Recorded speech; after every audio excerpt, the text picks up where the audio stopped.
নমস্কাৰ, মই কাজল শৰ্মা পুনৰ এটি স্বৰচিত কবিতা আবৃত্তি কৰিব লৈছোঁ। কবিতাৰ শিৰোনাম পৃথিৱীৰ দুখ। হোৱা আঁতৰৰ পৰাই ভাহি আহিছে কাৰোবাৰ আৰ্তনাদ। উফ, কোলাহল, জীৱন বচোৱাৰ চিঞৰ। নিমিষতে যেন সকলোৰে সপোন পানীৰ লগত অচিন ঠাইলৈ গতি কৰিলে। কলীয়া ডাৱৰ জাকে সকলোৰে মন এক অজান আশংকাত কঁপাই তুলিছে।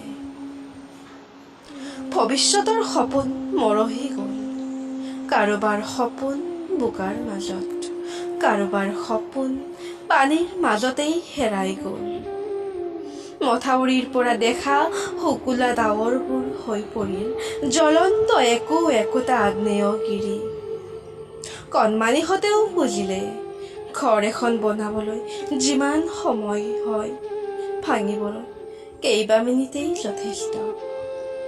হে নৈ, আৰু কষ্ট নিদিবি, আৰু উত্ৰাৱল নহবি, নিঃশব্দে নীৰৱে বৈ যা।